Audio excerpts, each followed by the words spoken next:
Hello YouTube and welcome back to the channel here today. Today we're going to be tackling episodes 8 and 9 of Flip Flappers, and we're very excited to be here doing just that, continuing the Flip Flappers adventure into pure illusion and so forth. I was just thinking to myself then, I reckon it's about time for something pretty serious to happen. If I was going to be predicting, by the end of episode 9 we'll have a genuine stakes raiser. We will learn something pretty significant here which will change our view of everything that has come before. Again, if I'm structuring a 12 or 13 episode show in this case, that's kind of what I would do right about now. So yeah, we're going to go in with that kind of expectation, I guess. Yeah, YouTube comments. Only got the one here today from Lazy Joe. Just shouting out episode 6. I thought episode 6 was brilliant. I still maintain it's probably the best episode thus far. Directed specifically by Yuzuru Tachikawa, who is the director of Death Parade and Mob Psycho.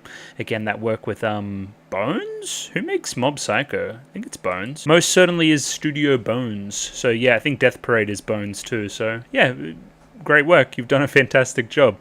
Again, Mob Psycho 100 is a very well directed show as well. The use of color in that particular episode to convey emotion and what is going on there and the difference between both sides of Iroha, and again leading to that ultimate decision point which Iroha didn't make, and the nail polish of it all and everything else. Yeah, I just thought it was very well done, and again, an emotional gut punch. I want to stress that one. That's the closest I've gotten to like, this shit sucks, I'm gonna fucking cry, on the channel I've gotten in a very long time. Again, I don't normally get like that, so if something's getting me towards that area, then it's doing something right, I think. Oh yeah, this is also extremely obvious. I don't know why I missed this. Episode 7, the shot of Coconut alone on the train, is a clear reference to Evangelion.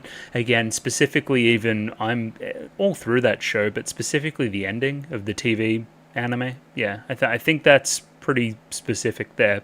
And again, if we're relating Shinji to Kokona, that's a can of worms that I will not dare open right here, right now, at least until we get some more evidence, I would say. Again, we looked at the staff. There's probably somebody that worked on Evangelion on this. It's probably not it's probably not a stretch. Either way, yeah, good episode 6. Moving on, today we have 8 and 9.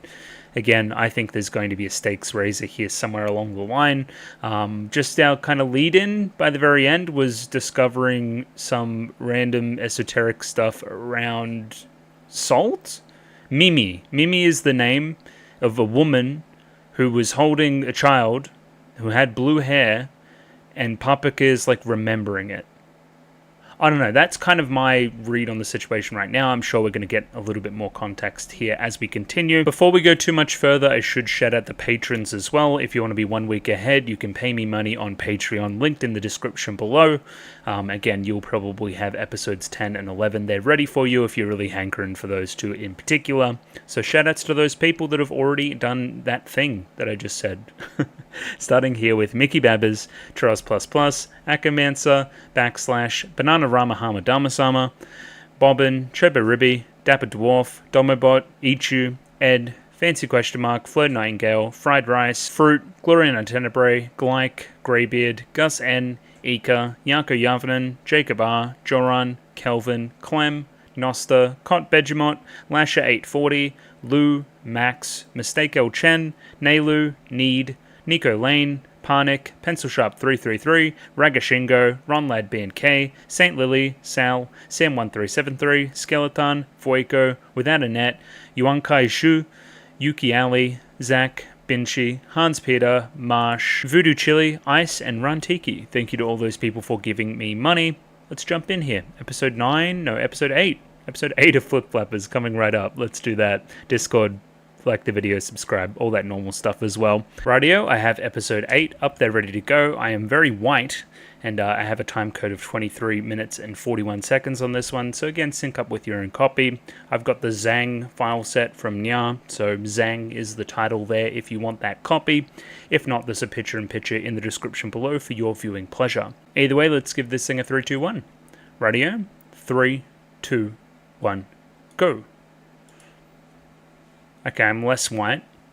Oh yeah, swimming. Now I remember. Also there's construction going on outside, so if you hear weird shit, that's probably why. Oh, don't let this robot near the kids. Jesus Christ.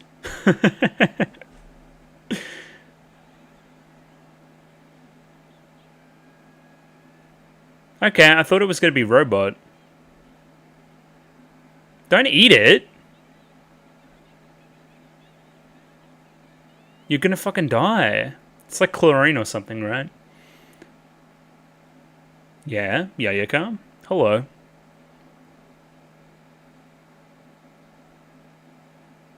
Oh. Yeah, are we going to get any more context about what happened last week, or...?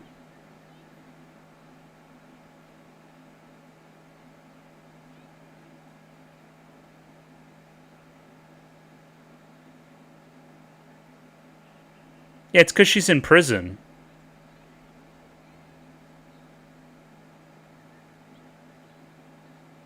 They're fighting over Kokona.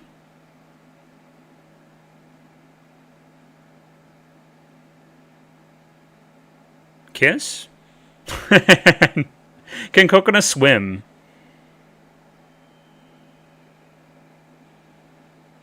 Hang on, they just totally opened up Pure Illusion. Some bullshit like that. I heard the sound. There was a sound effect. Yeah. Thought they might have. The holding hands of it all, too. Okay. Are we going to be underwater? Are we going to be cyberpunk? Why? What are you talking about? Chat, what is this? A cyber world? Yeah, okay, sure. I would have expected you would dive underwater and go to some kind of underwater Pure Illusion. That's what would make sense to me. Apparently they didn't get the memo. Apparently they thought, hey, cyberpunk time. I'm not going to say no. I'm not going to say no at all. Again, I say cyberpunk. I just saw a neon city at night. It may be some other thing. I don't know. We'll see. Just like some kind of futuristic thing. Could be the go-to. Either way, it seems like we already have another tangible character there, like the scientist guy. It's a little bit random.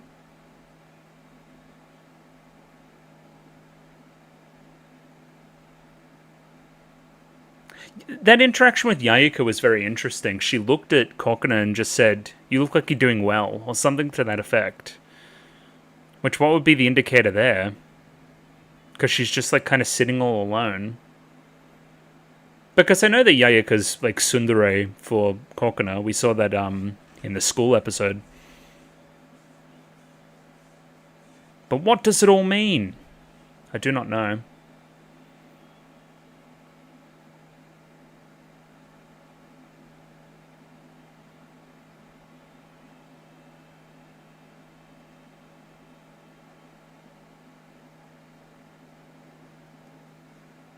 I'm freaking out. I'm still just going to call him scientist guy. I don't care.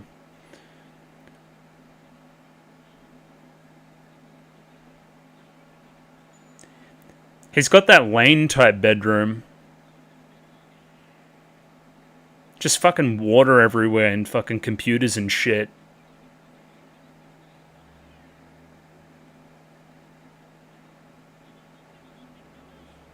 This guy sucks.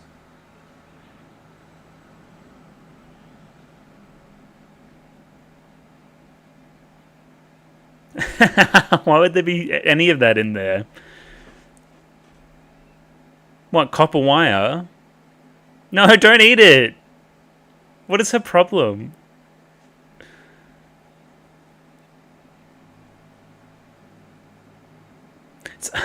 Coconute's so over it. She's just like, I don't know, you'll die or something. Who cares? The fuck is that? That looks like a monster or something. I don't fucking like birds at all. I don't like birds. Okay, no, it's a beam bird. We can do that. That looked fucking sick, too.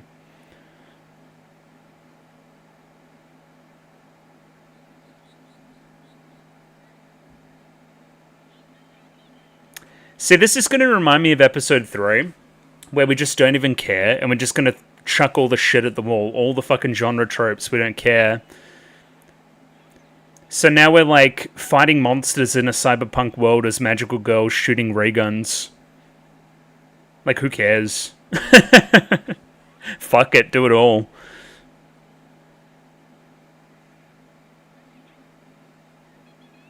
Wait, there's a frog? That was a murder?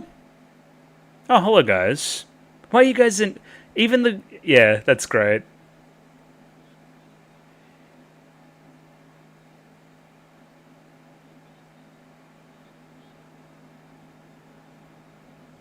Interesting.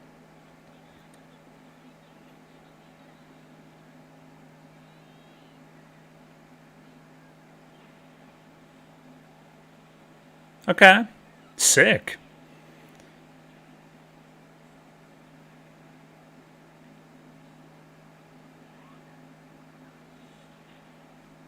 Okay. Sure. I'm still Sundere.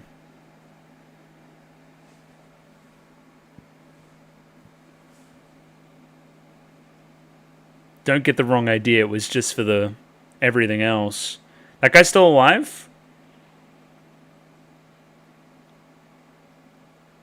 Okay. And here's Robo Guy. Not Robo Guy, Scientist Guy. Other Scientist Guy. Don't get me started on Fate. That's a different series. Why is he tiny? Mini Guy.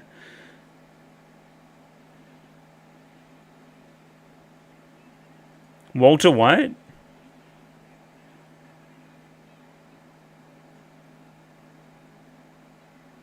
No. No. I want my cool name.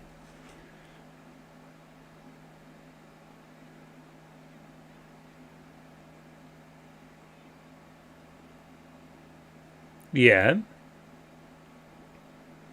Why don't they just follow them?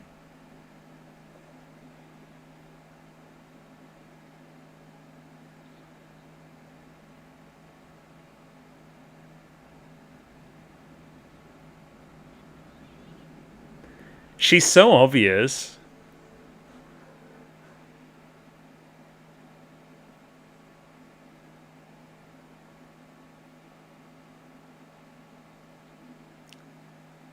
Does remind me of the Scientist Guy. Same framing of that shot.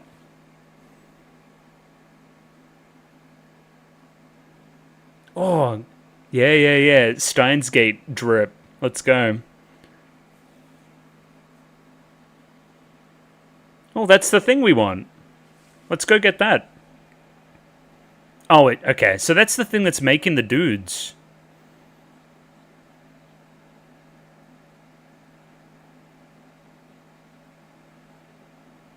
How'd you do that?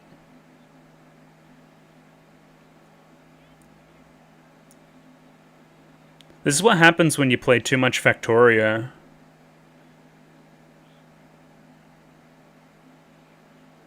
Oh. Yeah, similar vibe. Okay, now I know Corcoda's motivation there.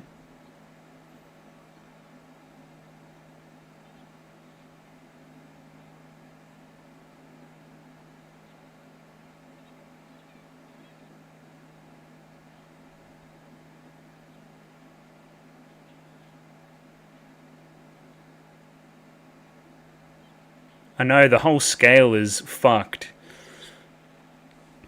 Are we gonna find a mech? Is this guy a mech? Is he a giant fucking dude? Great shot.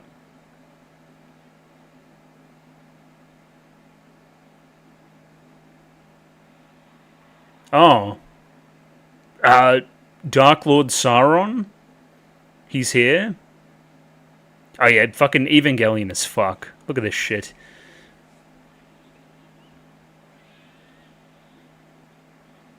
Oh, yeah. Totally. That was crazy. That was crazy too. They're not letting up with this show. Jesus. Jesus Christ.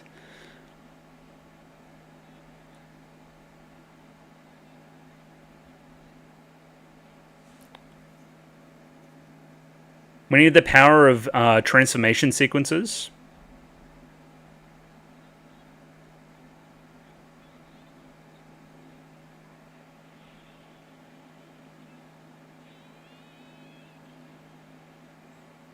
Okay. Scientist guy. Get in.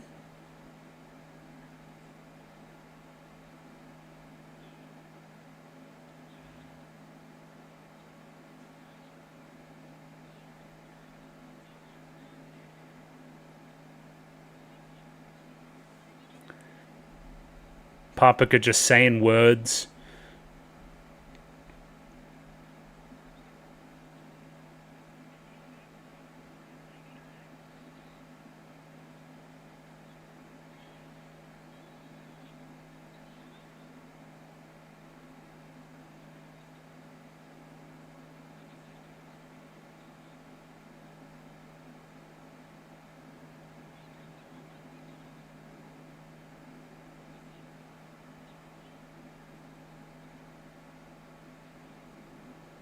Yeah.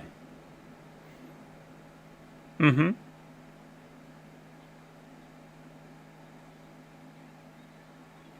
Character development, I guess. I guess in the wake of episode 7. Sure. Fine. That's your turning point. Oh, this is great. Madoka Rebellion?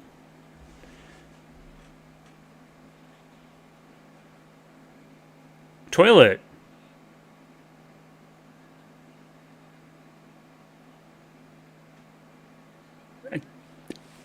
Outrageous camera angle. Get that fat ass in there. That's something I would say.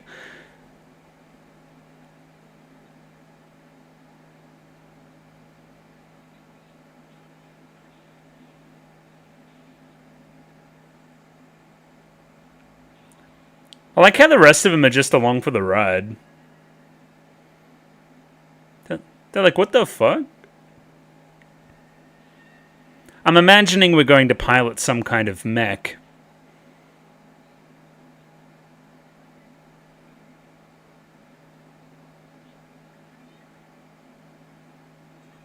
Yeah. Look at this shit. Hell yeah.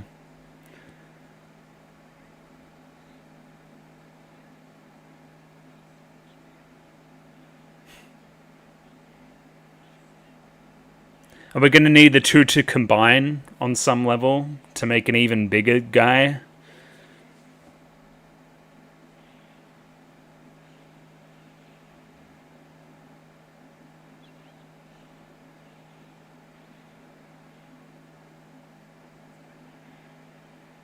Yeah. Power Rangers, very Transformers, very lots of things.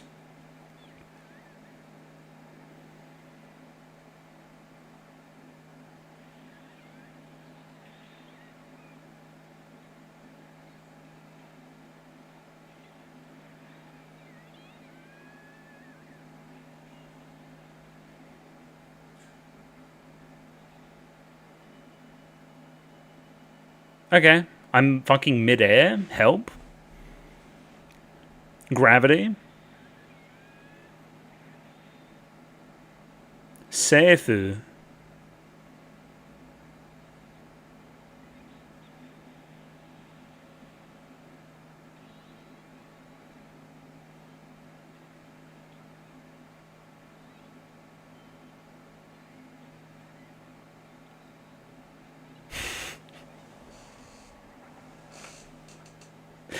Jesus Christ.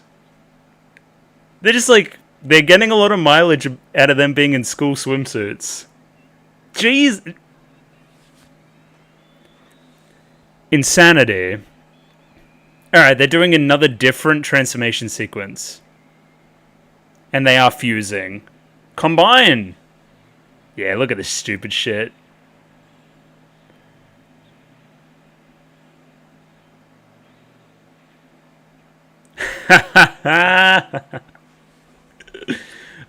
I'm not even that much of a genre fan, but this is great.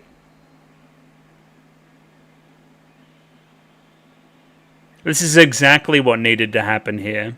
This is exactly it.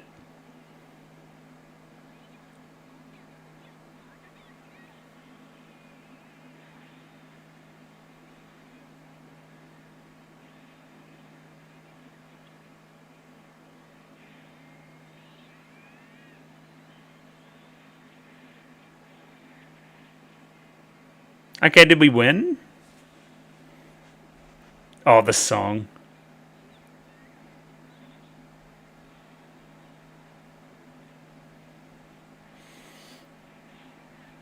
Alright, we didn't win yet.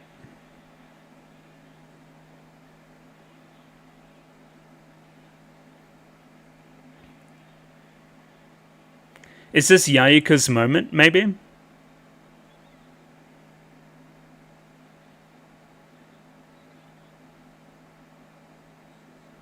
Yep. Admit it to yourself.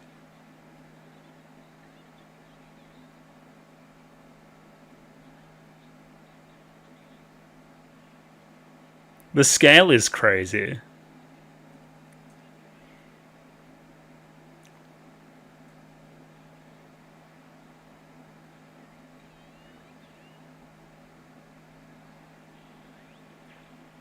Yayaka pulled up in the Brinks truck?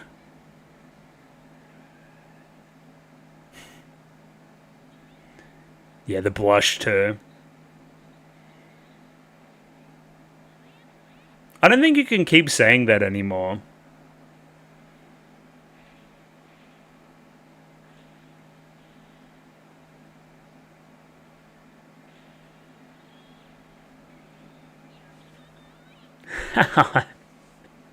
Sure. Whatever, go for it, fine.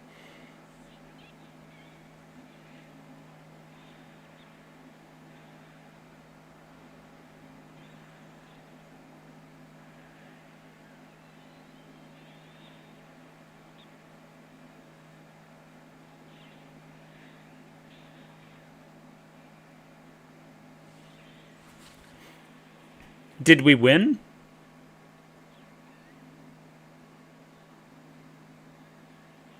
How's this dude so powerful? Alright, we're going home. Sure.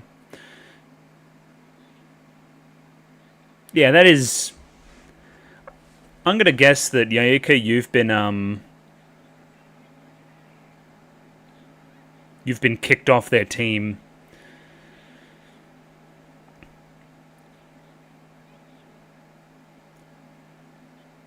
No, more.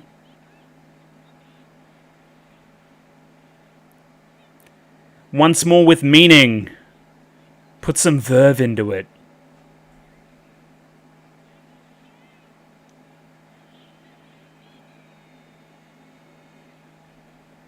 Oh, great, and then we get to, yeah, play the song again.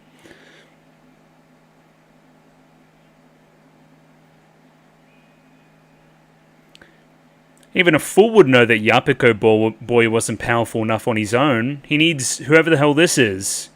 Holy fuck. Yeah, we'll take that. Pakoya being a, kind of portmanteau of all their names, right?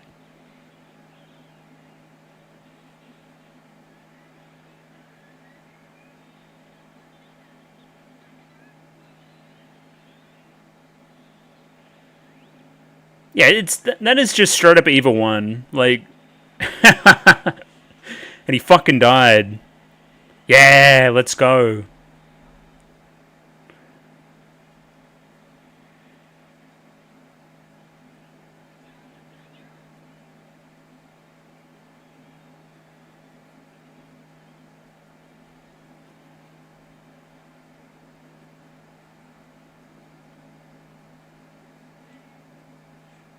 Gotcha, bitch.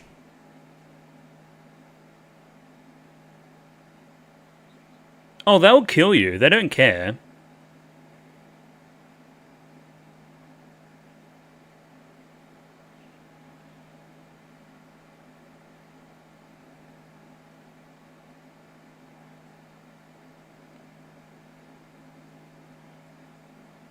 Who's them?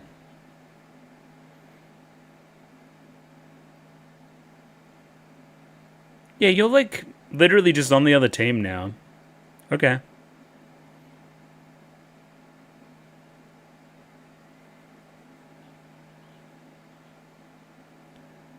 We are winner? Wait, he's pink? Since when?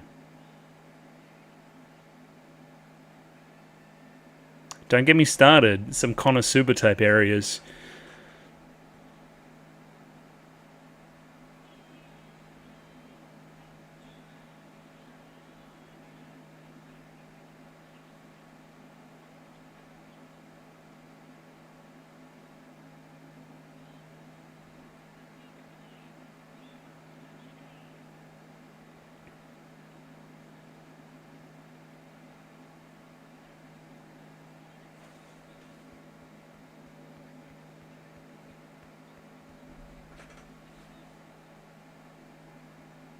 Do you see what I'm saying? I hope you see what I'm saying there. We'll talk about it in a little bit more detail. But other than that, like little, I guess, confirmation, soft confirmation of what I thought was happening at the very end there. I thought this episode was sledgehammer obvious. Like, I don't know. It seems like this is the redemption for Kokona feeling the way she felt about the whole painting situation and Iroha from before, right? Like, it takes the learnings from episode 7 into account. Like, I can't isolate myself completely. I just have to take within myself that I have the power to fix things as well, right? I can't just choose not to interfere at all, because that's, again, what episode 7's about. And then, again, getting proven wrong there at the very end, still wanting to reach out for somebody. So, again, we're taking this on board. Hey, after what I learnt, we're going to have to do something here, and we try to save the city, which is the piece of art in this conversation. The other thing, again, is it's parody. It's all parody. It's tokusatsu. It's Transformers. It's everything. Eva. Kind of Tron, even in spots. In a bit of the backgrounds and so forth. Very fun. Very, very fun. But, yeah, not quite as genre-bending as episode 3, I wouldn't say. But yeah, still pretty cool. And next time on... Oh. Excuse me.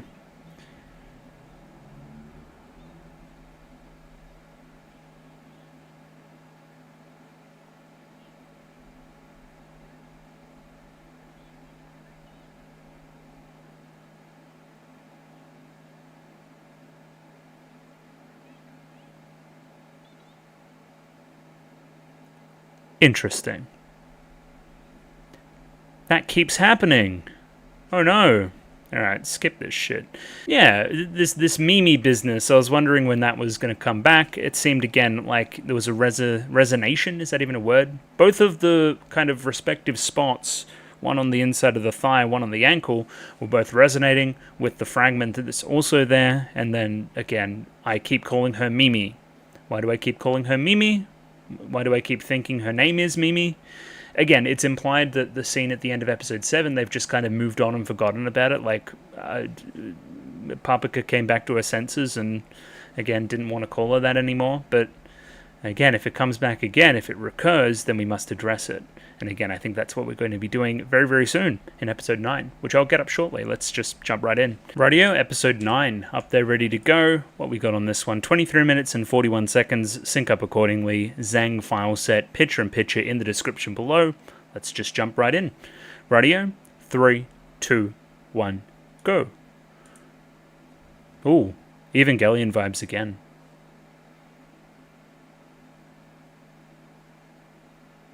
Yeah, what are the consequences of what happened last time?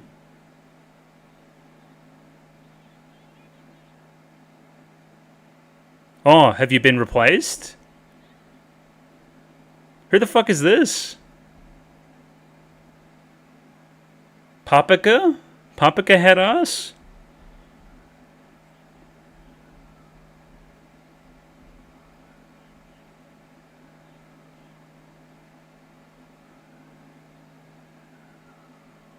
There you go. Just join the good side. Why not?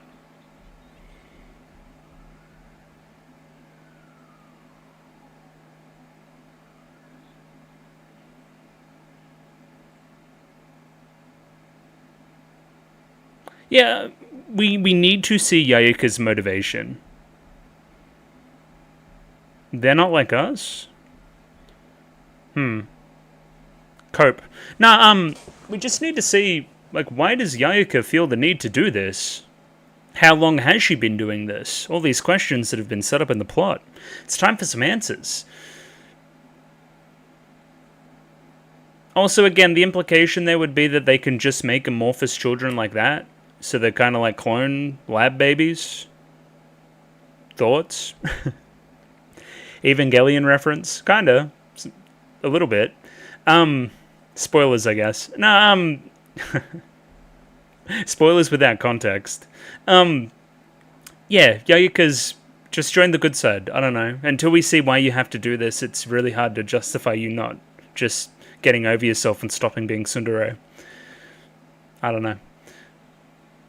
It seemed from the brief portion of the preview I saw, there's like a shot of Papika and Yayaka, not Papika, Kokona and Yayaka as a child, or as children. So, thoughts? I just noticed there was a skirt reflected on the robot's eye. Also, again, in that shot of all the robots, I remember watching in the opening and I saw a character with blue hair. That's clearly the character that's going to replace Yayaka.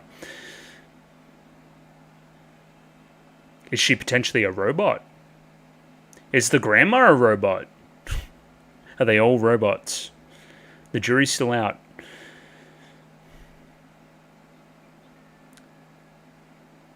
The rice bowl just gets bigger every time. Okay. Gonna talk about that?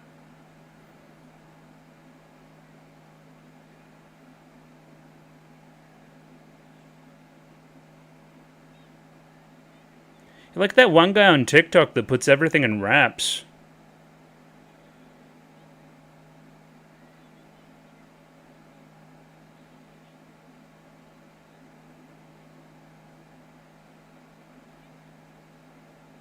Yeah. Okay. Interesting. Papika has dementia? Maybe. Wouldn't be the first time it's happened in the show.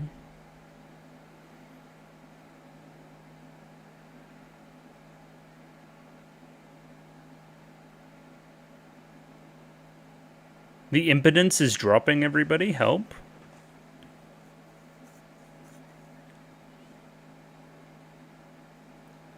Again, it's pretty easy to see why Kokona's pissed off here.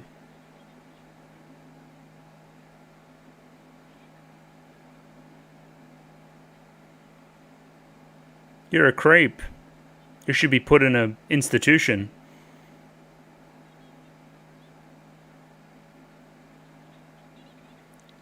Not the triple take. That was great.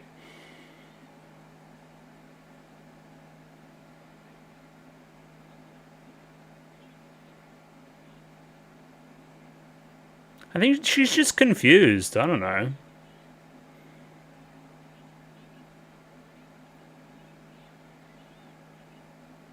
The robot's freaking out.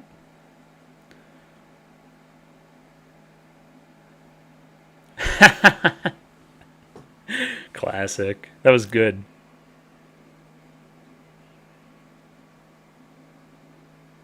It's a terrible idea. Their impedance has never been lower. Nope. Not today. Oh! Even today? You're crazy. Alright, we're in space.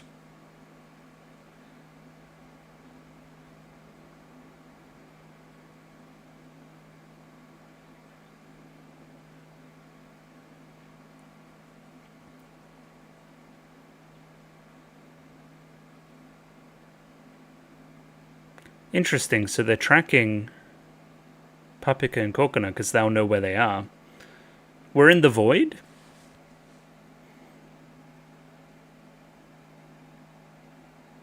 It's like a fighting game where you like practice moves.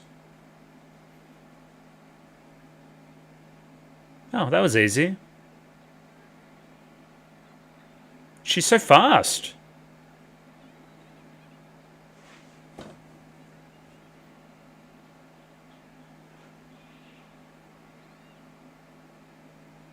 Dragon balling their way over there.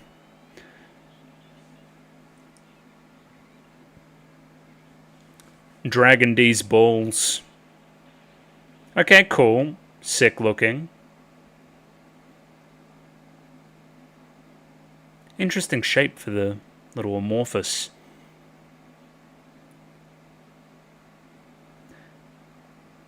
She's gonna murder the fuck out of you. She's on a warpath.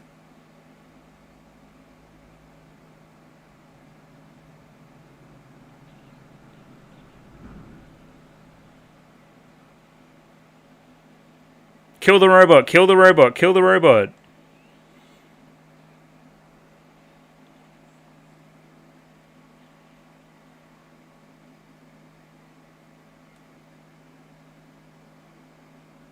I got swallowed by the Hair Lord. Or something.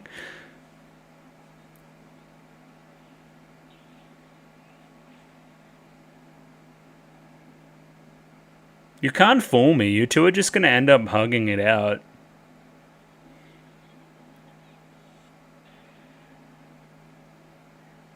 Good.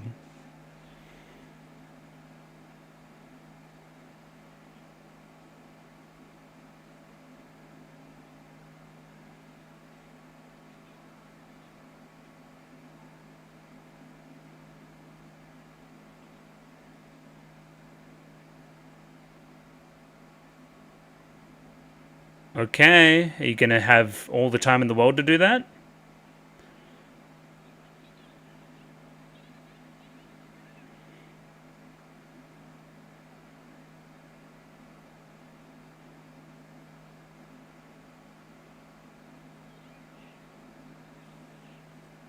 The classic runaway strat. Yeah. Thoughts?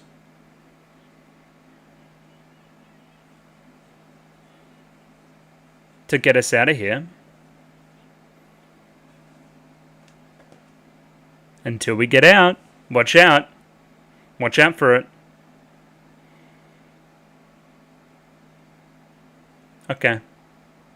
They've all got these, kind of repetitive names.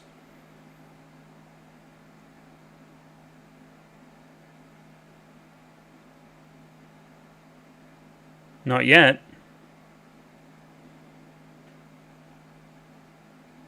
Not yet, but we'll turn on you like that. Like that, we will. Fun. Yeah, I like the soundtrack here, too.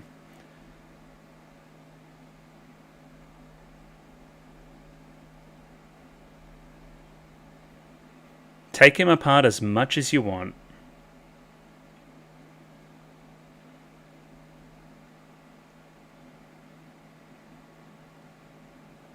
No, we're just kind of workers. I don't know.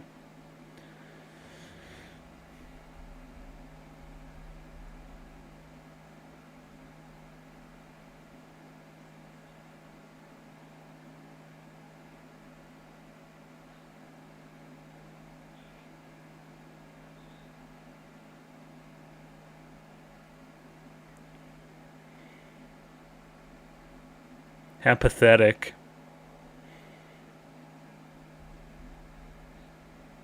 Alright, guess we're never getting out.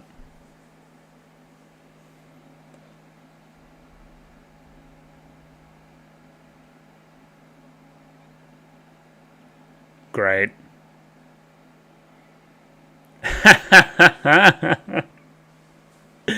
Our toughest challenge yet. What even is that? Like a Snickers?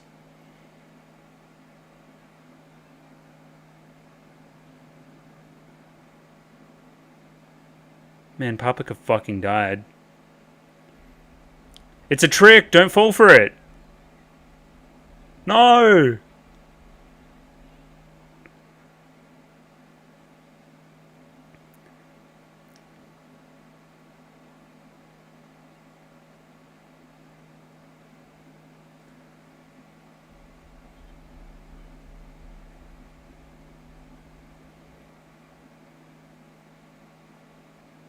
They're hashing it out.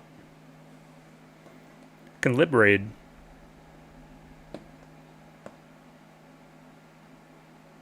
No, I'm not nearly as talented as you. Oh, the little smile.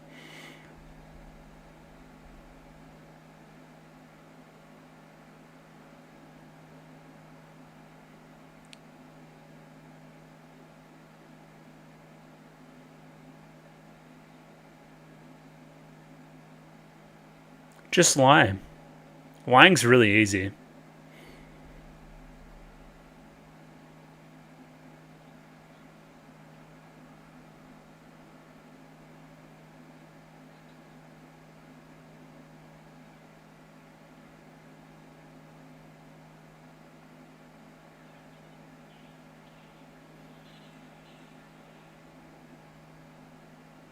How did they break out? Choke her out. Quick.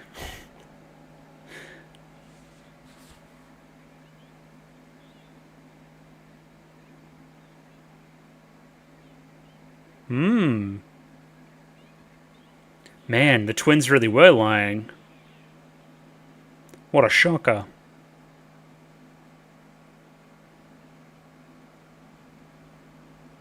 I've loved her forever.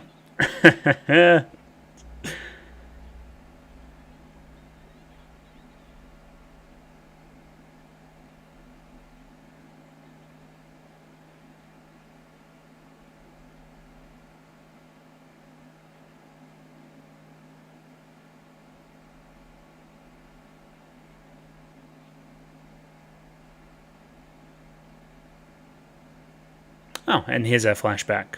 So it seems like they were implying that the whole thing was based on Korkuna's emotions.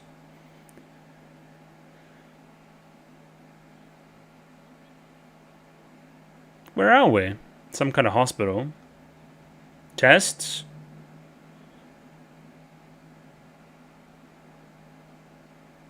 Okay, clear best friend character.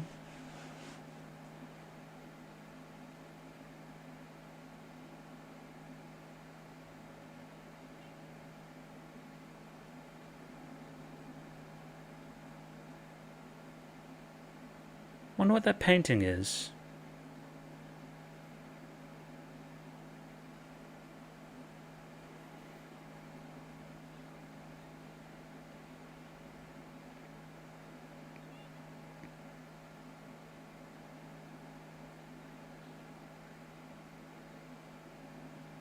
What's your name?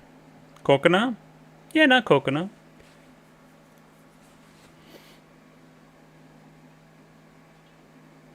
Run away with me? Hand holding.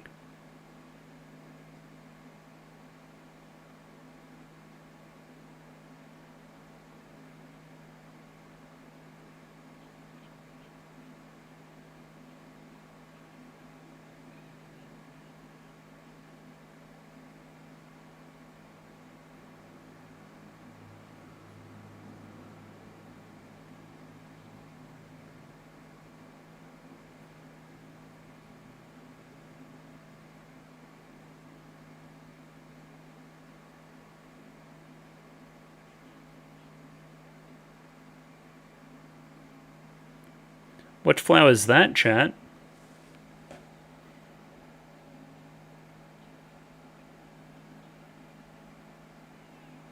Some are carrots? Okay, they got your ass. Yeah, it clearly seems like you two are pretty important, by the way. Like, you got a bunch of scientist dudes looking for you.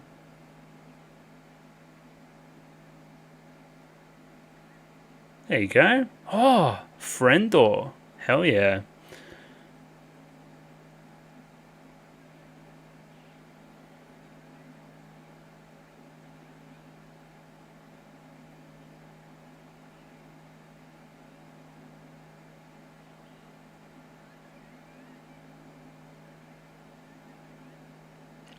Thoughts, Yayaka?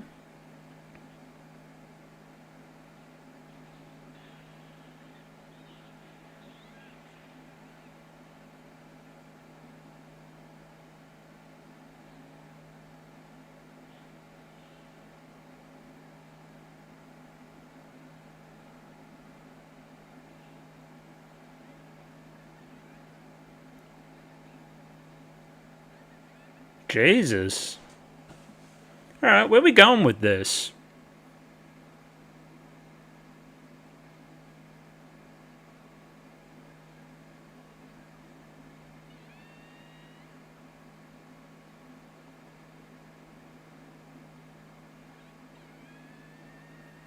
Shatter it all. Yeah, hell yeah. Okay, she saw through the bullshit, it seems like. But Yayaka's got a lot of thinking to do. Look at him holding hands.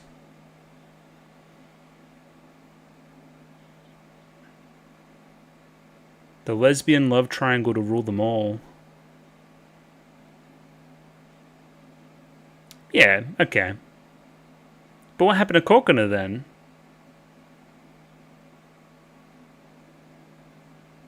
You belong with her.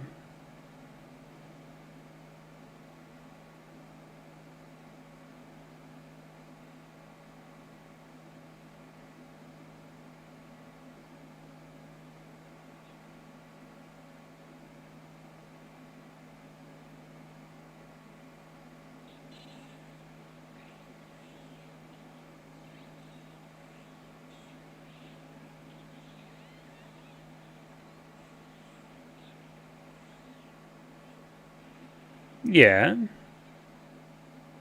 But that's not... You have to take out Kokona now. How are you going to do that? Interesting. Okay. And now Papaka's out of the way.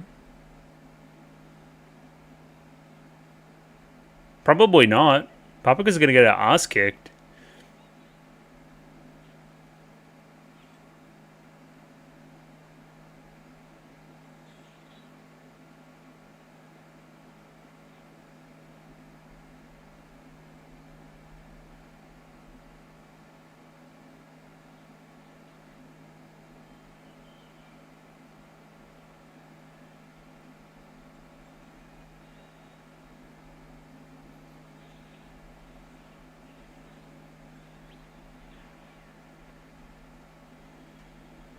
Oh, yeah, sick.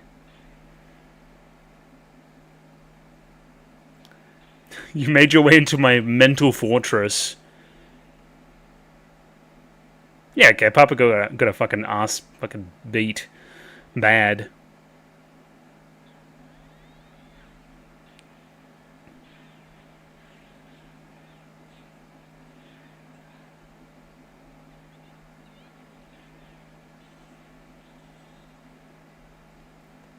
Not shattering the memories, oh no.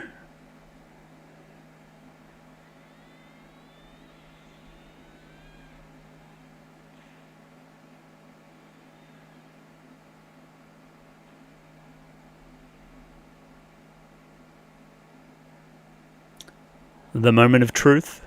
What will happen? What will the choices made be?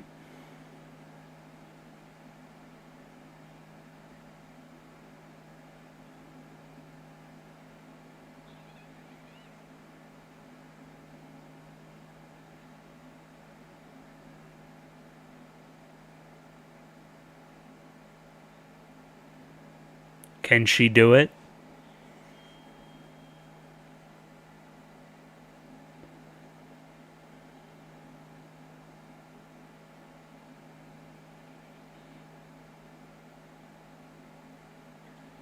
Didn't think so.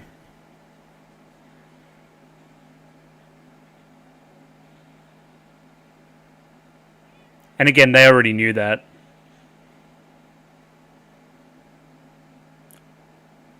Yo, I'm gonna like protect her.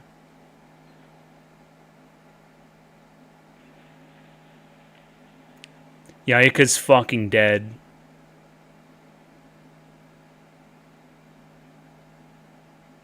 They're both fucking dead. Okay, at least one of them is not fucking dead.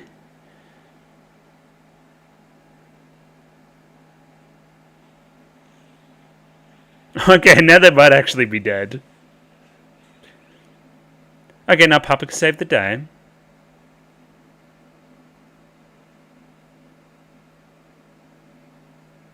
How did he get his head hurt?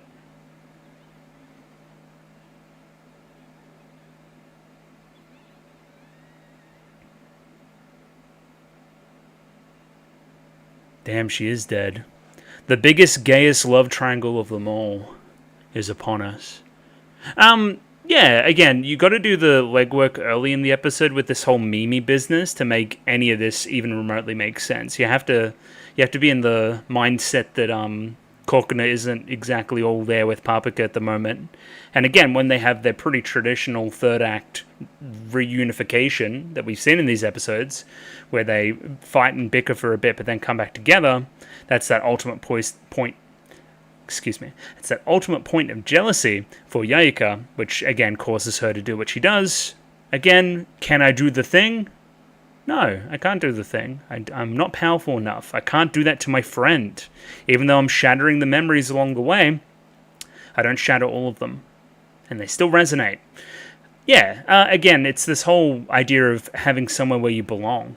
And again, where is that true place where I belong? Is it this society that I'm working for, or is it Kokona the entire time? Or sometimes even, again, back in the day, they were one and the same. So, again, she's all very muddled and confused. But again, because I've seen fiction before, and I'm sure you guys have too, there was no doubt in my mind that she wasn't going to do anything there. She's not that kind of character. She's got it all together, I guess. Next time on? Nope.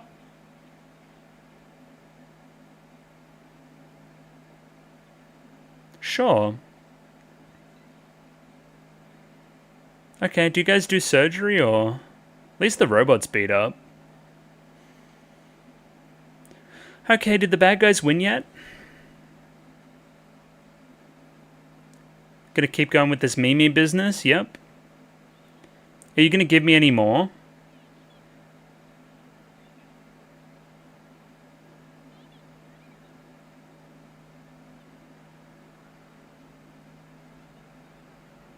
Yeah, well, I gathered that much. Yeah, okay, we're gonna pause that. Yeah, I gathered as much as, she was the partner, but, like, to what end? To what end? Is Mimi the lady holding the child from that flashback? Even if she is holding a child. Or, is it the child itself? That wouldn't make any sense if it was the child, so it must be the mother. But then, episode 1, there was that blue-haired person on the ground, which is still confusing me. Who was that? Again, you seek out Kokona specifically because she smells like your partner? And she's got a thing in her leg that smells good? What does all that mean? Again, we just got to keep it all in mind as we move forward. That's not even starting with this, because again, it seems like Kokona's important, right? How important and to who? Was Salt involved back in the day? All these things. What happened way back when to make it the way it is now? Those are all questions up in the air. But specifically the Kokona one, because it seems like she's in that kind of same program as Yayaka, but then, like, forgets it? She doesn't seem to remember any of that shit. Like, does she? Does she remember going to the doctors way back in the day and what they did to her? Did she forget about that stuff? Right? Because again, I'm seeing some broad scientisty plot to some effect. Anyway, weird one. Two, I would say pretty obvious episodes overall. But good. They were good still. Very good action, especially in episode 8. And again, this is where the plot needed to go for the rest of the show from here to make sense, you would imagine, right? Yayaka's done her full face turn now, so, well, not even full yet, but she'll get there. She started to face turn. And again, that's important for the structure of the show. I will return and talk about this more either later today or tomorrow. I'm still figuring it all out, but I've got some errands to run now, so I'll be back shortly. So I'll see you in a second. And we're back. It's the next day. Flip Flappers episodes 8 and 9 in the books. What did I think? Broadly pretty impressed. I thought they were both adequate. They're flowing the story in the way it should go. There's still an inherent sense of mystery to a lot of things that are going on, which I do enjoy. And yeah, just a lot of parody, a lot of reference, a lot of stuff like that, which I think is pretty cool in practice. I think that they're doing their job pretty well there.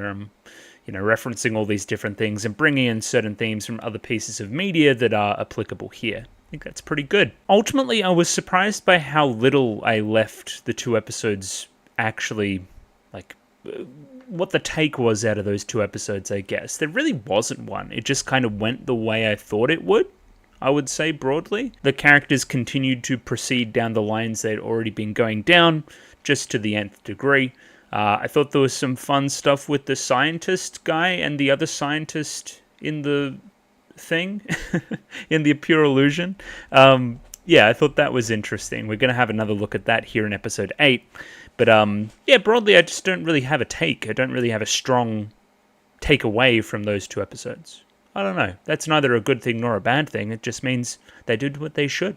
And we like that. So yeah, with that being said, let's jump back through to episode 8. And we'll have a look here. We'll have a look back through. Oh, episode 8 in particular had probably the worst fan service thus far. Oh, worst is a weird word. Strongest, most potent fan service thus far. I'm neither here nor there on it. There may be something with it being the scientist guy's pure illusion that it gets a little bit more scandalous.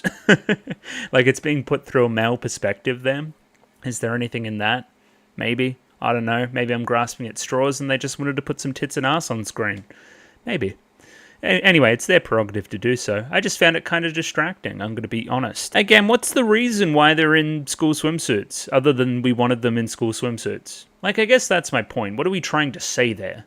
Not much. I just think they like school swimsuits. I do like Papaka being fucking stupid and trying to eat. I'm going to imagine it's some kind of like chlorine tablet or something to clean the pool. Don't eat that thing, it'll literally kill you. But no, it looks like candy. I want to eat it. What a fucking moron. Not a brain cell at all in that head. Now, I wanted to have a relook at this scene here in particular because Yayaka says something weird from memory. Yeah, she gets really close. You look like you're doing well. Okay, all right. I kind of see what's going on. So we're kind of pushing this thing from kind of episode 6 through 8. 6 is the downer. 6 and the start of 7 is when she realizes that she has the power to fuck with people's lives, and she really doesn't like that. Again, relate that to Kokona's personal circumstances as you will. I think there's something weird going on there with lost memories or something of the like. So, again, you messing with somebody's backstory when you're a character that doesn't have a backstory, it kind of hits double hard, if that makes any sense. Like, I'm taking away something from somebody else. Like, again, that's her worry. Therefore, episode 7 and the events there within, in which she meets all these different versions of Papaka and discovers that, hey, you know, I have the power to potentially wreck some things sometimes, but I also have the power to do good, and social interaction is a good thing to do. You should reach out to other people and communicate, hence the Evangelion references in that episode. Now we see she's come out on the other side and is doing better. Yayaka realizes this and has a short line there to say, hey, you're doing better. You seem like you're doing better. And again, I was a little bit all lesbian about it as well, getting all up within her personal space. Again, it won't be the last time I say the lesbian word this 2-episode stint. Again, you can even see it in the framing here already. What is this, chat room? Boosh, boosh, boosh. It's a triangle, baby. They're fighting. From this, I guess you could broadly say that Kokona and Papaka are on the same page now after the saving at the end of episode 7. Thus, they're holding hands here. Again, this explicit focus on the kind of shell necklace as well. Shell bracelet, which may have some more significance later on. We're going to grab her by the hand and we're going to jump into the pool and, hey, lo and behold, we go into pure illusion. Specifically, again, reaching out to save her after Kokona slips on the... You shouldn't run by the pool, you'll slip over and fall and graze your leg and stuff. So now here's my thing, right? We zoom in on the weirdo bot, right? The weirdo bot that has a large association with the scientist guy, right? Like, do you see what I'm saying? I'm saying that the robot and the scientist guy is kind of like their pure illusion, so to say. Hence, again, if the bot's involved, then that's why it's so horny. Fair enough, fair enough. Now, the scientist guy is a fucking nerd. Let's establish that, right? I think we'll see some later shots in the episode of the various nerdy things around his scientist-ass science room.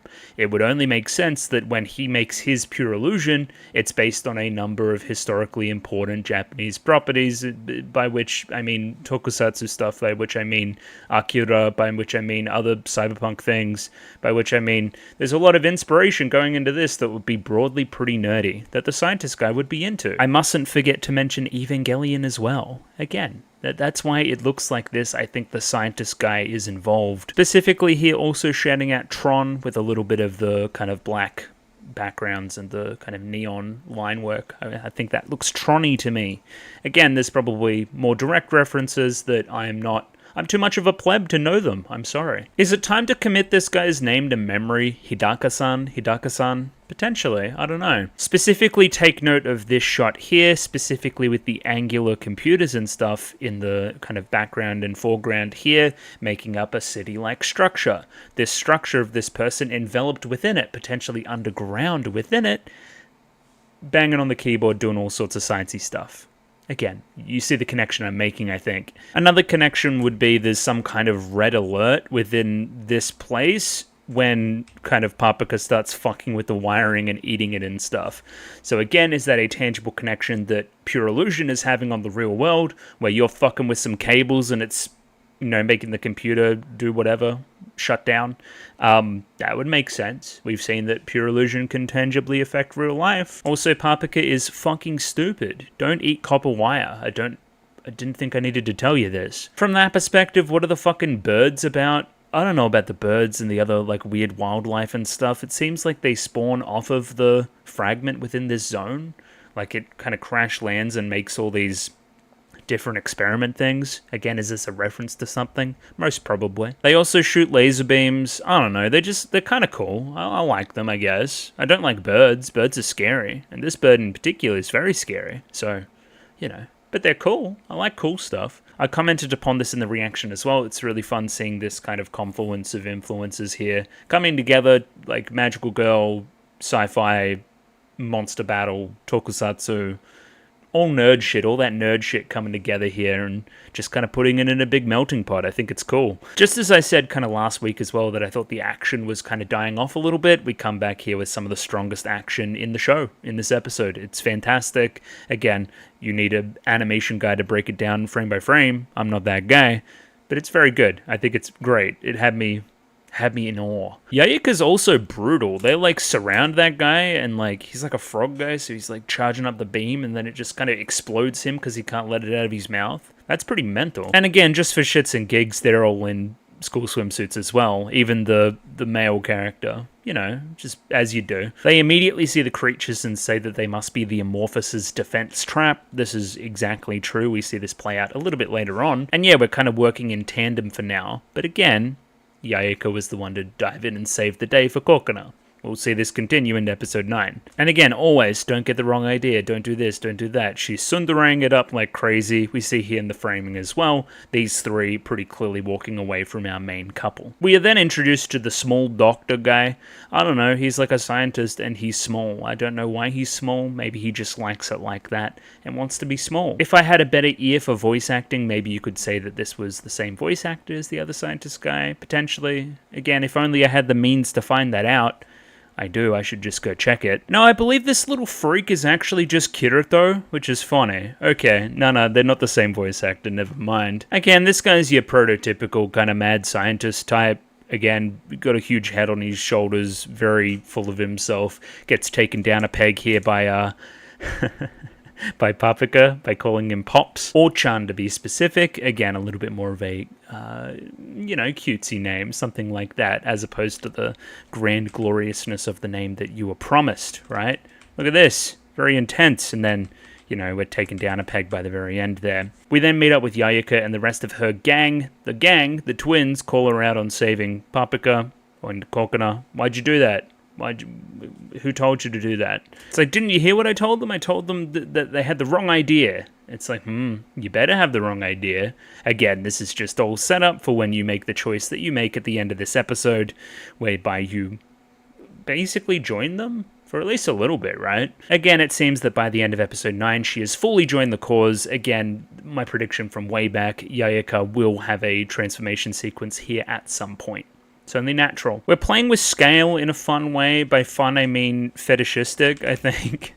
Like, why are they so big? I don't know, man. Go off, I guess. We then get the backstory here a little bit, where we see the Amorphous landed and then literally created these creatures. It's a very Trigger-esque shot, I would say, and I really like the kind of TV filter over it, very pixely. So, as I was explaining before, we see a scientist in a cramped, dank, dark, serial experiments lane-esque room, where they're just kind of, you know, studying and on the computer doing research all day. Is that not very similar to the other character? I think they're linked intrinsically in some way. I was looking for a parakeet equivalent or something like that that would have been kind of annoying the scientist in real life, but I can't really see anything. But yeah, again, two devoted, kind of almost crazy scientist types in the same show. You would have to link them, I think. See, this is when the synapses connect in Korkina's mind as well. This scientist guy says, it's my creation, right? It's my piece of art. This whole world and this place I've built for myself, it's much like Iroha and her painting, which we essentially wrecked. We ruined her ability to be able to paint ever again. She didn't have the need to want to paint. Again, my creation, my painting, and then Korkina kind of sterns up, narrows the eyes. I have to do this. I have to save this as kind of redemption for what we did to Iroha. Again, this is probably the most protagonisty and direct we see Korkina be in the entire show thus far, I would say. I have to go and save something. I have something I want to protect as well. Therefore, I relate to you on a level. Therefore, I want to help you. Again, she's got some personal drive and motivation here based on human experience. Again, she's like a character now. She's come out on the other side of episode 7 with the right lessons. But again, we must remember what was the impetus for this change in episode 7 that seems so very important to her. Papaka. What if it is revealed by some twist of fate that Papaka doesn't feel the same way about you? That there may be some other person in her life, some other partner that may be getting in the way? Yeah, potentially that would throw a span into the works, and that makes a lot of sense for you reacting the way you do through the episode. In an episode that's so much about scale, we see a very big Korkina and Papaka here, right? We're pretty big ourselves, that kind of thing, right? Again, high angle shot, looking up at them, that kind of shit. Then we pop over here where they go outside. Look at how much space there is in the frame. It dwarfs them. There is something coming that is way bigger than them that'll, pose a even greater challenge. We may seem big relative to the scientist, but we're not big relative to the robot guy. Oh my god, look at him, it's crazy. So this is the manifestation of the fragment itself. I don't know if you can read much into this, but I don't know. It looks like Eva. That's my grand take, I guess. Something about the humanoid structure with the armor on the side. See what I did there? Humanoid. Anyway, very lanky, big shoulder pads. You kind of see what we're doing here, I think. It's got a little bit of fantasy, a twinge of fantasy potentially put into it as well. Yeah, but it's Eva. It's an Eva reference. Again, from here we see some of the better action of the episode as well. Just very, very fluid and amazing animation. It looks great. We do a little bit of power scaling here. We see how powerful the evil team is, right? With the twins and Yayaka and stuff. They helped us when we were fighting the parakeets and stuff before. They took them out no sweat. Now they cannot even dent this guy. What gives? Again, easy stuff to see that you kind of brain notices, but this means that this guy's strong. They elect to run away, to which the giant guy is trying to grab them or whatever. The scientist blocks it somehow with some kind of barrier and tells them all to get inside. And again, looking very cramped in here with a bunch of different characters in school swimsuits. You see what they're doing here, I think. Yeah, Korkina in particular seems to be really vibing with this guy, right? What's the line? What's the point of living if I have to sacrifice what's precious to me? And then Korkina has kind of a reaction here, right? Like, oh, that kind of resonated. Now let's think about this. What's the point in living if I have to sacrifice what's precious to me? Well, there's always point in living, I would say, regardless of that. And again, that's kind of the grand lesson by the very end. We did destroy the city and this creation in the kind of pursuit of destroying the robot, but then again, that's a blank slate. That means I can start again. That means that there's always next time to create something even more precious. Again, Korkina is risk averse. She's logical. She thinks about it from that perspective. But again, through the course of the show, she sees that taking these risks and taking the consequences within her own stride is what ultimately separates her from everybody else, separates her from a robot, and gives her some actual human experience. Again, I've sacrificed something that's important to me. Iroha, right? That character and her love of art. I sacrificed that inadvertently, right? Of course, the logical answer would be to not ever try to do this thing ever again through episode 7, right? But no, she comes out on the other side and thinks, hey, no, actually, this is worth fighting for. It's worth interfering. It's worth interacting with, because even if it's destroyed by the end of it, I've gained the experience of doing so and can even try again. Pretty simple, but I like it. It's a good moral. Again, determination, hero look. I love this shit from Korkina, right? Again, before the whole Mimi business throws the spanner into the works again. We make it more direct here, where Yayaka's saying, how are you going to defeat that thing? I was scared of coming to pure illusion, because I was afraid I might change something again. Afraid I might destroy something again. And again, in the process of this episode, we do end up destroying again, which is the ironic twist, but we don't care. It's an ultimately happy ending regardless. But I'm not scared anymore. I want to use my hands to protect what's precious. Camera focusing on Papaka as well. We must note that Papaka's in danger, much like the rest of us, therefore I have to try. Again, they're just so crazy in love with each other. It's crazy. And again, attach this to the end of episode 9 as well, where they're both sacrificing for each other. It's all just very sweet. But again, we must remember the Mimi business. How does that impact any of this? It's weird, right? We must consider Mimi in all of this. Therefore, I must entrust you two girls with the power of rebellion. From here, they're just going to like pilot some Transformer type dudes and get very, very close to the camera with all their kind of bodies and you know what I mean. They're doing the thing. Again, if you wanted to keep going with this kind of scientist guy connection too, we're like literally putting them in a closet with kind of 2 levels, right? Where one's on top, one's on the bottom, and they both transition into some kind of fantastical sequence. Does that not mirror what the other guy does in real life as well? Again, he's the one that puts them in the closet, you know? Why would you build so many loop-de-loops in the track? I don't know, man. Pure illusion. Let's just say that. Now, I'm just going to keep saying Evangelion, even if there's some other older reference that it's referencing. They get inside the mech, and then they immediately know how to pilot the mech. Like, it just kind of clicks for them, and just kind of connect with it. Again, it's just straight from the thing, right? Unit 1, Vermilion, and Unit 2, Blaze Azure. Blaze Azure is like blue flame. And Vermilion? What is Vermilion? Oh, it's just kind of chuny names for red and blue. That's funny. That's great. Yeah, Vermilion and Azure. Is there anything in the choice of kind of vehicle here? We have Papaka who's soaring in the skies whilst Korkina's trapped on ground. Again, you're always flying on your surfboard. Is that why they made that connection? Probably, something like that. Now we have Eva 1, I mean the other guy, kind of looking up into the air and then going all powerful and stuff and starting to slam people. Korkina's vehicle is flung up into the air before being caught out of the air by Papaka and her plane, Papaka plane. Again, reattesting that we must be the ones to protect the city. The focus then shifts to Yayaka, right? She's in the bridge, she's watching them both struggle. They basically stand no chance of defeating this thing as it stands right now. We then tell the 2 pilots that they must connect in the most obvious sequence in the world. Of course, these 2 things are going to connect with each other and make an even larger thing. Again, I'm just seeing like Transformers, Power Rangers, all that kind of shit. Now this is a fun intertextual thing as well, just as these 2 robots are connecting as well, they're saying that their hearts must connect, and they say the line flippu flappingu, and again, it's like, again, we're generalizing here, but when people do transformation sequences and kind of fusion sequences in magical girl shows, and when in like kind of like sci-fi tokusatsu stuff the characters like combine as well, it means the same thing. They're uniting. Symphogear, when they all like kind of hold hands and punch the guy at the end, like, you know, that's what they're doing. They're uniting their ideals, and I think it's fun that we're connecting both magical girl and tokusatsu in that way.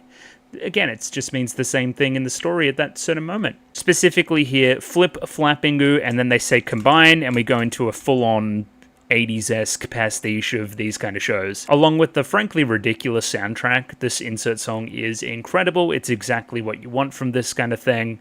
I don't think it's particularly worthy of reading out the lyrics, but I'll keep an eye on them. Maybe there's something there. If you're too afraid of changing the world around you, you'll find yourself unable to do anything at all. That's probably significant. But again, it's all in this 80s cartoon style. Just cheesy, dripping with cheese. That's what this thing is. Again, I don't know, I have no frame of reference. This just looks like Optimus Prime with a fucking sword. That seems like what we're parodying, sure. I want to send this message to put your hearts in sync. You feel like you have no chance if you face it all alone. Pretty standard stuff. We should hold hands and join together and we'll be stronger. Yeah, true. Feel each other's heartbeats, flip-flapping, flip-flapping. And now our hearts start to resonate. Yeah, this is just Symphogear. Oh my god, it is. With the singing and the lyrics and the hearts and the everything. Yeah, fantastic. And again, the sequence just keeps ramping and ramping and ramping. This guy gets even more stronger after this point, regenerating and so forth. And yeah, obliterating Optimus Prime in the process. Yeah. Even the lyrics up here talking about impotence and stuff. True. Oh, this shot's great too. This is, oh yeah, hell yeah. This is thumbnail material for sure. And again, this is Yayaka's moment. Korkina and Papaka have been defeated as it stands right now. They need an extra person to dive in and save them. Yeah, as you've been doing all through the show, basically, you're going to save them from themselves. And again, directly asking that question, do you want to save them? The twins are watching.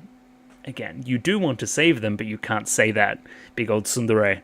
I particularly like the framing here. The doctor rephrases the question and says, hey, no, seriously, do you want to save them? Because again, the feeling's what's important. That's all through the show, right? So again, you must admit to yourself and be honest with your feelings, much like the way Kokona was, right? Through this episode.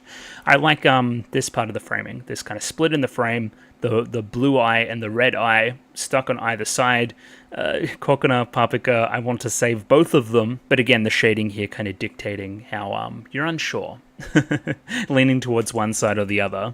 And again, the kind of halves of the faces here as well. Pretty well done. At the perfect moment here, we have a blushy Yayaka with, yeah, almost like kind of like the car air freshener thing of the scientist guy. Yeah, pulling up. I've got my own little transformer dude and I'm here to save the day. Don't get me wrong, I'm still only doing this for the Amorphous, as all three combine into the same little truck dude, Yapiko boy. Listen, Yayaka, Papika, Kokona. You see the combination of the names there. Pretty clever, and I think this guy's cool. So yeah, Yapiko boy starts doing some like breakdance and shit. I don't know, again, it's like robots fighting dudes, it's cool. Cool guys don't look at explosions for sure. Seems like we defeated the guy, but he won't sit down, he just keeps coming back. Yeah, even the kind of evil guy is making like evil noises now, like, you know, like that kind of shit. And yeah, there must be more to this. We must be able to give it some more power. We must increase the impedance. It's time for Yayaka to yell out flip-flapping as well. Again, if you like blushy tsunderes, this is entirely your shit. She's too embarrassed to say the stupid magical girl words. Let out that war cry from within your soul. And then yeah, from there we start up the song again. Brilliant. We do another sequence with Yayaka involved now as well. Yeah, Yapiko boy kind of fucking leveled up. Again, this is a further conversation about the scale stuff I've been talking about. Again, scale is so very important. In this particular zone, in this particular pure illusion, we now dwarf this guy. We're gonna fucking destroy the shit out of him. We are leveling the city in the process, though. Again, that's the grand metaphor, right? In the process of getting what we want and achieving victory and doing whatever else, we are willing and able to break down what this thing is, to again attain what we want in the moment. Again, this almost reflects Yayaka as well. To attain what she wants in this moment, which is to save Kokona, she is willing to put everything on the line. Again, the characters are uniting within that ideal. Yayaka is willing to put her connections to Amorphous and all that shit on the line, right? She's doing that right here. It's the same thing the robot's doing. See, that's called a fucking screenplay. That's how you do that shit. And yeah, we go for the classic tokusatsu split frame. Push that fucking button. We're all getting control here. Straight up Power Rangers vibes for sure. As this thing gets more and more desperate, it gets more and more kind of biological, gets more and more kind of like organic. Again, you guys should watch Neon Genesis Evangelion if you haven't. I think you'll see a lot of similarities. Oh, okay, I made a connection. This is like the brain of the robot, which has also been worked on by the scientist. Gotcha, okay. So this is how we're involving the stupid Buchan, whatever the robot's called. That's how we're involving him in this as well. That's why there was that focus on him in the swimming pool, this kind of blue background as well. Yeah, very clever. But again, in the process of shooting that stupid beam, we've like literally leveled the city. Like, again, that's what the show's trying to demonstrate. We are willing to break a few eggs to make an omelette. As is Yayaka, as we see in this last moment, ready to break a few eggs to make an omelette, to get what she ultimately wants here. She wants to give them the Amorphous, they deserve it here, and again, protect this scientist guy in the process, jumping in between the twins and the scientist, and kind of getting in that way, telling them that we're leaving. And again, making up some bullshit so that they can get away, scot-free, you know? The scientist and our main characters unite here, and we apologize for wrecking the city. No big deal, art is explosive. And yeah, Bakuhatsu as well. We must remember that one. Again, that connection to art. Art is explosive. Don't mind, again, what you've destroyed in the creation of this. Again, we pan directly from the scientist guy to the other scientist guy. That's the connection we're making, I think. And again, at that very moment, Buchan also runs in, explodes himself, starts, pouring out smoke and whatever, and he needs to run in and start fixing it again. Again, Buchan is like his pet project. You know, much like how the city was the pet project of the scientists within the Pure Illusion, we must now fix it. Again, art can be restored. Specifically here, here's that connection. We see his kind of, you know, box of knickknacks and doodads that he uses to fix the robot, and there's a toy robot inside and all sorts of other stuff that would have been involved in the Pure Illusion, right? I get to rebuild the city literally right here, right now. That's what we're trying to get across. All these kind of chips and that kind of thing with these angular Tron-like patterns. That's what we're using here. It's great. It's lovely.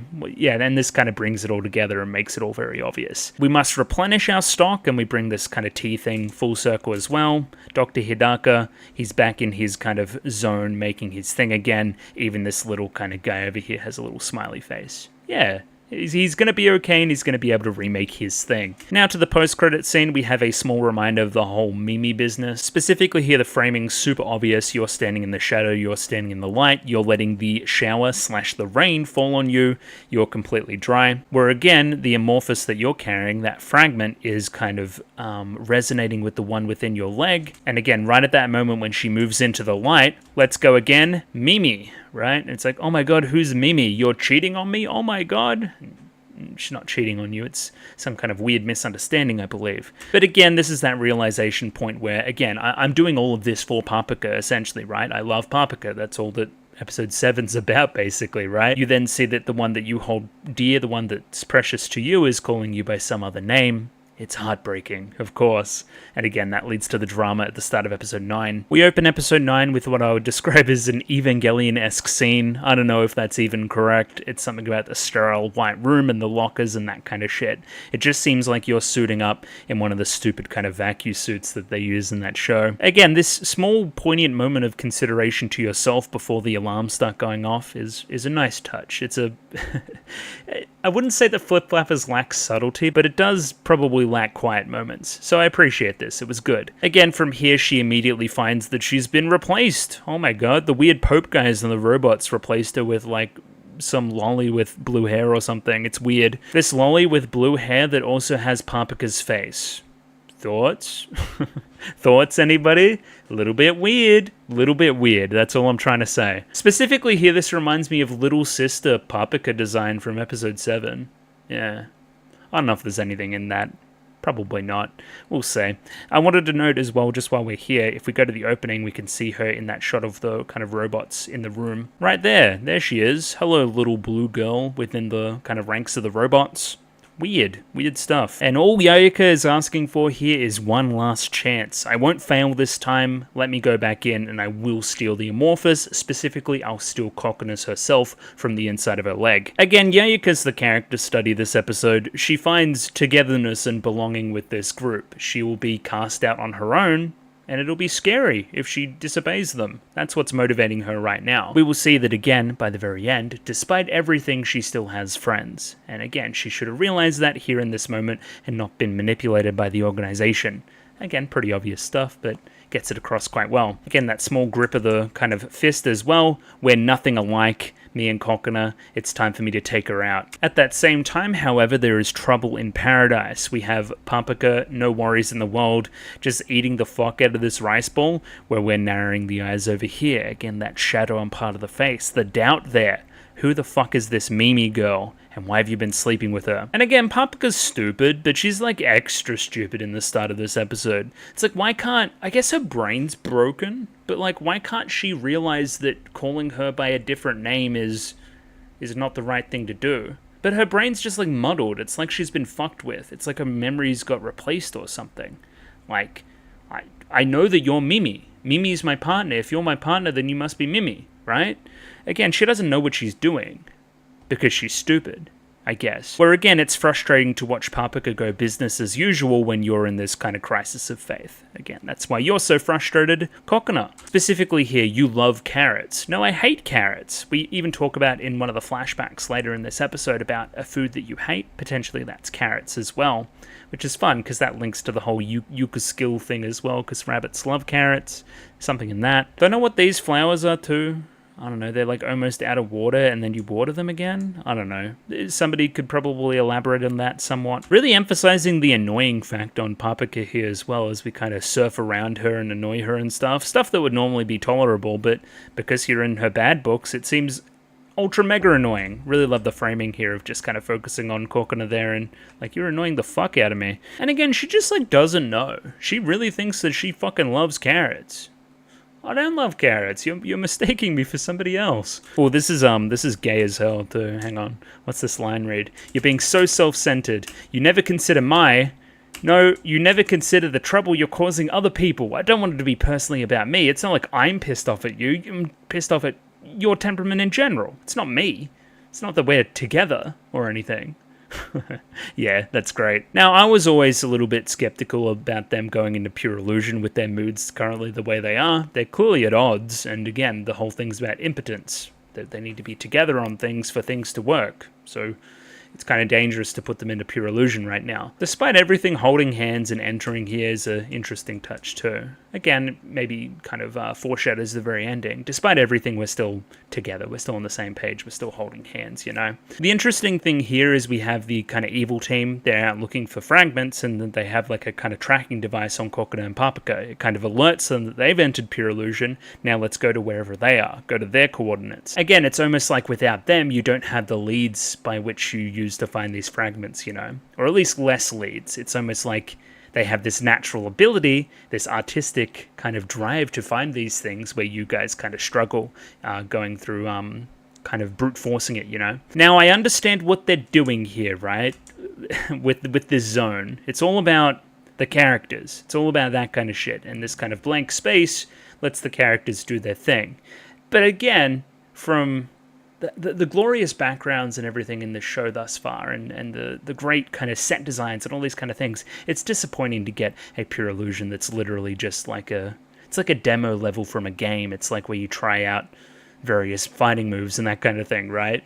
It's not really like a zone. It doesn't feel like the same as them. It's probably very, very lower tier, in my opinion. Even if, again, I like the content, I like the character interplay, and I like the character conflict. It's all very good. The trick here specifically is it feels like a trap. We see the kind of fragment immediately, and we start rushing out towards it. And again, there's this rivalry to it as well. Again, I want to beat her, so I kind of magical girl transformation sequence and, you know, go through and try to beat her like that. It's almost like these two are at odds or something, and they need to unite to be able to find the thing. And again, just in the nick of time, some bad guys approach. Oh my god. Yayaka and Kokona start to speak. Yeah, this is serious business, right? You know, they're kind of narrowing the eyes here. Yeah, I know what's going on here now. I know... I know that this is serious business time. And again, right at that moment, the three of them make the mad dash for the fragment, Kokona being the first one to move, catching them off guard, and being the one to ultimately catch the thing, right? But just as we do that, the trap of the zone kind of activates and traps them in the Hair Fortress. Now, this is where we get some of the creative stuff that I really like. Inside the Hair Fortress is almost like this very ornate room. And yeah, they're kind of... It's a prison... It's a high society prison. That's what it feels like, right? I'm trapped in a chateau as opposed to a jail cell. And I think there's something in that too. And yeah, from there it leaves Yayaka and Papaka to be the ones to fight it out. Again, the subtext here is that they're both fighting over Kokona and who loves Kokona the most. You know, that's the whole thing here. Oh yeah, maybe a little less European and a little bit more traditional Japanese on various sides. These are kind of like your rice paper walls and that kind of thing. Yeah, okay, sure. It leads these three characters to be observants of the battle below. It's almost like they're on the bench, waiting to be tagged in, you know? It's hard to watch somebody compete in my name for my cause and not be able to interfere. Ultimately, we have Yayaka standing in the way of her trying to save Kokona here at this time. Again, you're too strong, so I elect to run away and at least get Yayaka away from Kokona as well. Again, the object of our desires is within here. Again, ultimately we'll need to come back here at some point, but I choose to run away in the short term. Interestingly enough, these two call for a truce, just whilst they're in this zone, right? Again, it became pretty obvious to me that as soon as they were out of here, they were going to turn on them like that. That's exactly what happens. They're not on good terms. It's just, hey, we're trapped in here and we need to be, not fighting each other while we're in here at least. We finally get names for these two as well, Toto and Yuyu. I'm not going to remember these names at all. They're still going to be called the twins, the boy twin and the girl twin. And yeah, a metaphorical lowering of the guard here by Kokona as well as she goes out of her magical girl form. Still, even here again, the twins call out Kokona's naivete for doing so. You're a softie. We could just beat you right now because you've dropped your guard. But again, it's pointless to do that when we don't know the way out yet. Again, two tricky characters, ready to deceive. And again, as these three are trying to find a way out, time passes, we're not sure what we're doing, we can't, break out of here ourselves, there needs to be some kind of external input to get us out. And yeah, it's an interesting time where we get to talking between the characters as well. An interesting question from Kokona specifically, right? What do you wish for? Now remember we framed this question for Kokona back in the day during the show, right? What do you wish for? And we don't even know what Papaka wished for either, because it was a secret, right? We don't know what anybody's wishing for. But specifically, it's a difference between not knowing what you're wishing for and having no wish, right? There's a difference there. These two twins, they don't have a wish. They're robots, they're robotic, they don't have ambitions, desires, all these things, again, that would generate art, one of the major themes in the show. They are merely working for organization, and organization is going to make their wish for them. There's no individuality to it. Again, hopefully by the end of the show, they will discover the error of their ways and join us and have wishes and so forth. I think that would be fun. I wonder if Yayaka has a wish. I think Yayaka wishes to be with you, if I'm honest, but again, we'll see this all play out. As again, we see these two all tuck it out from running around while the rest of them have been relaxing in the prison. Specifically here, we bring up hunger as a point of contention. We know Papaka's got a rather large stomach, and you motivate her with food. She's like an animal. Yayaka sees this as a weakness she can exploit, getting out some conveniently placed food in one of her many pockets or whatever. Where again, I wouldn't mind trading some food for the amorphous. You're not getting it like that, but you're very, very close. Again, this is a way better tact than, trying to attract her with anything else, I think the only other path to Papaka would be through Kokona, right? That's how you would get her to obey. And again, specifically the teasing here and all that kind of stuff, right? And this is when we employ some trickery of our own from memory, right? You pretend to faint, die, only to get her close so you can take a bite of the food. Tabemono! And then, yeah, diving in here. Love the shot there, love the zooms and stuff, and the stickers in the background. Fantastic. And again, Kokona's just watching along, bemused. What the fuck are they doing? Now, this should be red flags for Kokona, right? Because she's already seen that Yuyu, this character here, is one for trickery, right? And again, I say that I can read their lips. I know what they're saying, right? So just fucking lie. Just lie, because she's going to believe you, whatever. You're gullible, you're naive, right? You're just going to believe whatever she says. From here, this kind of embarrassment that she can't read lips. From here, we know that we have her hook, line, and sinker. This small little smirk here. I know what I should do now, right? Use this information to trick her. Papaka doesn't seem that worried about you. She's instead only talking about food. And also, narrowing the eyes, talking about somebody other than you. Now, how did you know that is a button to push? Or did you just kind of intuit that? Because that's pretty clever. Again, that's the root of the insecurity in this episode. But we see, again, this is flagrantly false. Literally the last scene we saw with Papaka, she was talking about saving Kokona first and foremost. But again, this whole thing here, this is kind of like a manifestation of their mental state as well, of their isolation and loneliness, right? Kokona feels isolated from Papaka because of the kind of Mimi business, as well as the twins feel isolated from Yayaka because of they've got different motivations, right? Yayaka's not being truly honest with them, right? So again, there's this separation. There's this feeling of deceit between the two. That's again why the characters have been chosen to be separated like this. And again, as this deceit grows and grows, as does the prison, gets more intense and becomes even more lonely, And again, instantly you're like, oh fuck, Kokona's in trouble. Again, purely proving the twins wrong completely, right? Yayaka's of course not going to let her out. I told you to hold still. It's all about the amorphous first and foremost, right? And yeah, this is where the jealousy comes into it as well, right?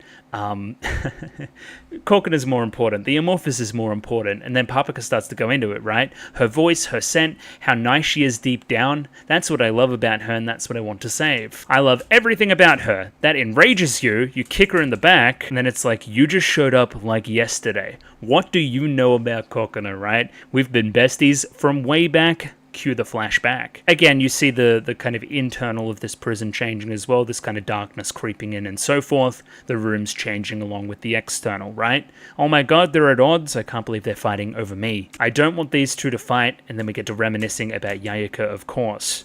Ooh, love the backgrounds. Immediately very childlike. Love it for a flashback. I still don't trust Robo Granny. She's still clearly evil. Or something, I don't know.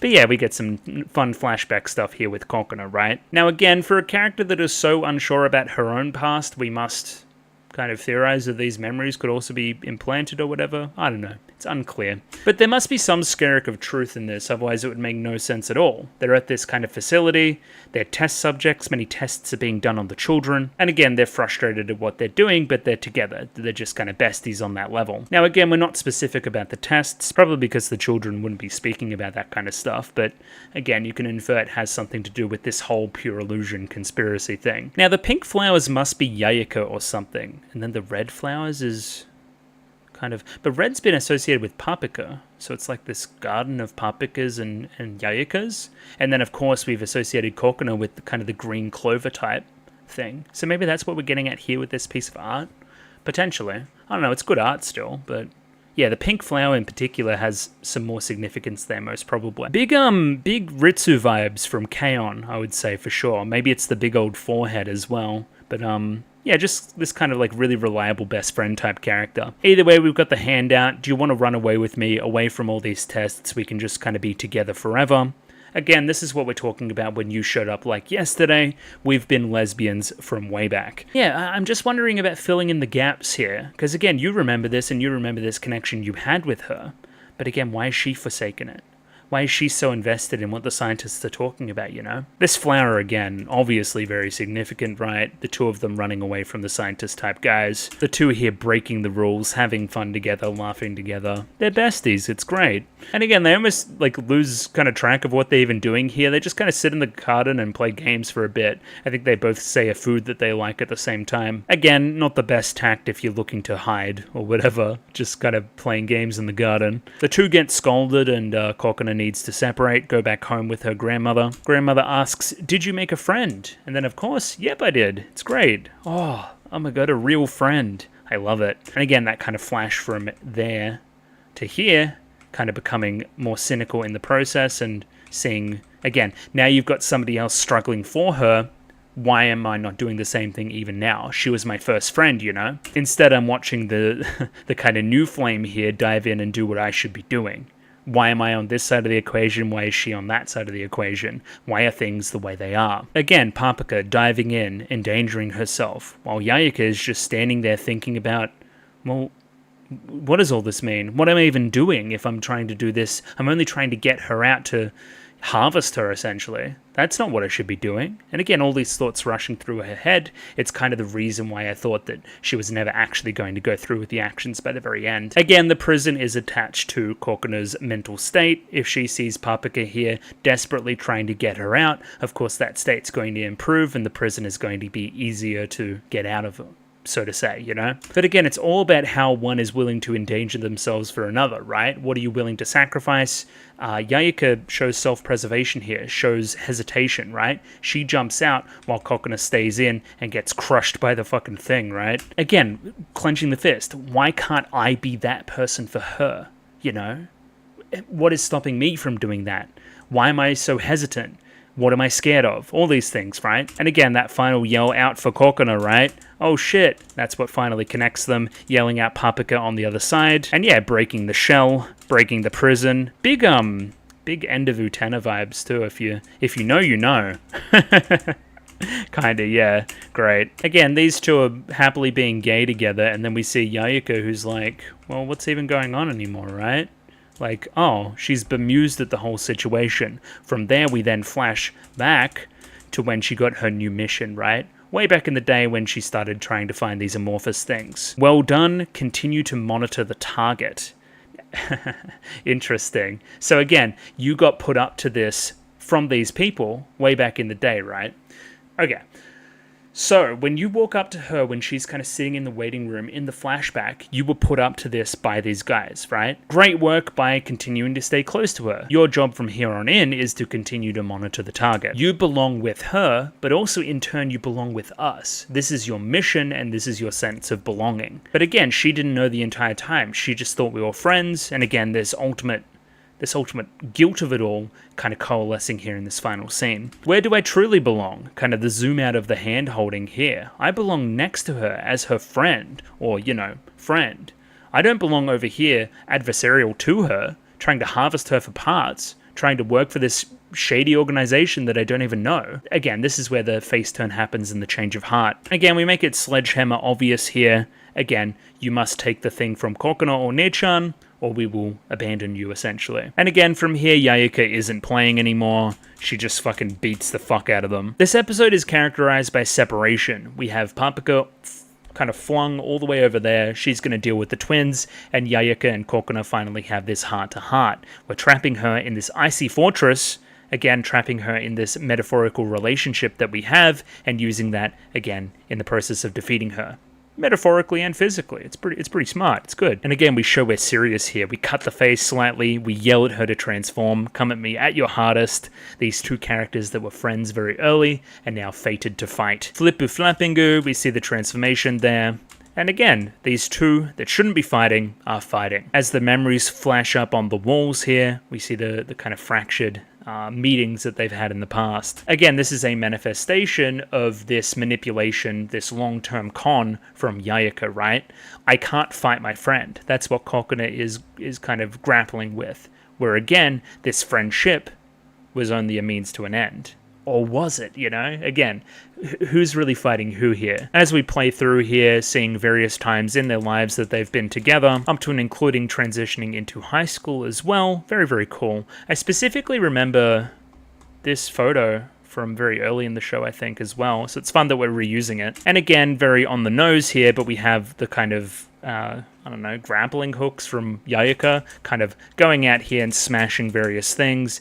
In the fighting that they're doing now, they're shattering this relationship that they once have, this relationship that also got replaced with Papaka. Interesting. Specifically, we see Yayaka running through the shatterings of this glass in particular, right, of this relationship with Papaka and Kokona in the defeat there. VLC actually made that look kind of cool. That was kind of sick. But again, here's that ultimate moment. The thing that we've been... This is the final point of the test, I guess. So you grab that one amorphous, right? That one's fine. I can grab that one. But I have to cut this one out of Kokona, right? She's finally ready to be harvested, and I can't do it, And again, pretty well done sequence, even if predictable. Again, I just knew exactly what was going to happen here. Like much of Flip Flapper's tropey. But tropey to benefit, like beneficially tropey, I would say. Again, just as she's ready to thrust that knife, she remembers this specific moment. She was my first friend. I can't do it. And again, ultimately punching the ground instead, frustrated at this whole situation and her emotions and everything else. Love it. And I think the twins knew this as well. Just at that moment, they pounce on her. Essentially, you're a traitor. We're not going to let you do this anymore. Fuck around with us. We've got a mission to do.